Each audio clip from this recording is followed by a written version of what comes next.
हरे कृष्ण। श्रीमद्भागवतम श्री प्रह्लाद उवाच कौमार आचरते प्रज्ञ धर्मान् भागवतान् इह दुर्लभम मानुषम जन्म तदपि अध्रुवम अर्थदम। प्रह्लाद उवाच, श्री प्रह्लाद महाराज ने कहा, कौमार आचरते प्रज्ञ, पर्याप्त रूप से बुद्धिमान मनुष्य को चाहिए कि यह जीवन के प्रारंभ से ही अर्थात बाल्यकाल से ही 5 वर्ष की आयु में इस आध्यात्मिक ज्ञान को प्रारंभ कर लेना चाहिए। धर्मान भागवतान इह दुर्लभम मानुषम जन्म, मनुष्य जीवन अत्यंत दुर्लभ है। तदापि अध्रुवम, नश्वर है, नश्वर होने के बावजूद भी अर्थदम, ये मूल्यवान जीवन है। दुर्लभम मानुष जन्म देहिनम क्षणभंगुर, क्षणभंगुर होने के बावजूद ये दुर्लभ माना गया है। क्यों?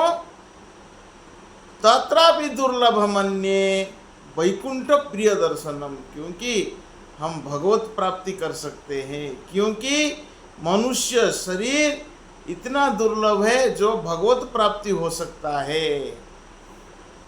इस ज्ञान का अभ्यास 5 साल आयु में ही प्रारंभ कर लेना चाहिए। ये मनुष्य शरीर अत्यंत दुर्लभ है और अन्य शरीरों की भांति नाशवान होते हुए भी अर्थपूर्ण है, क्योंकि मनुष्य जीवन में भक्ति संपन्न की जा सकती है, भक्ति कर सकते हैं।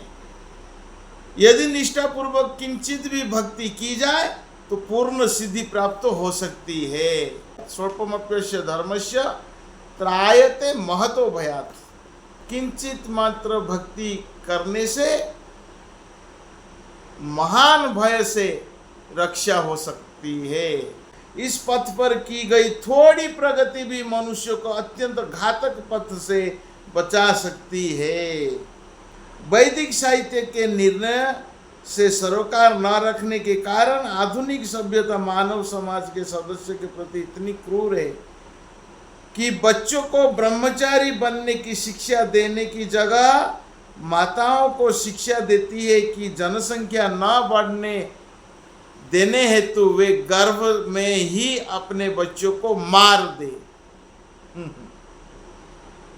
और यदि दैव योग से बालक बच जाता है तो उसे इंद्रिय तृप्ति हेतु ही शिक्षित किया जाता है। तो आजकल की आधुनिक शिक्षा जो है, बच्चों को माता का गर्भ में ही मार देने का प्लान बनाया जाता है।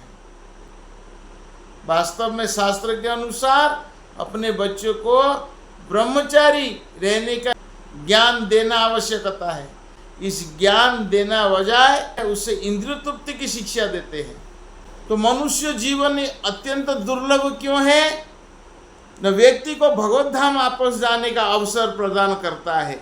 जिसे मनुष्य जीवन मिला है, भगवान श्री विष्णु के चरण कमलों की भक्ति में प्रवृत्त होना चाहिए। भक्ति स्वाभाविक है, क्योंकि पूर्ण पुरुषोत्तम भगवान से विष्णु सर्वाधिक प्रिय आत्मा, स्वामी तथा अन्य सभी जीवों के शुभचिंतक है।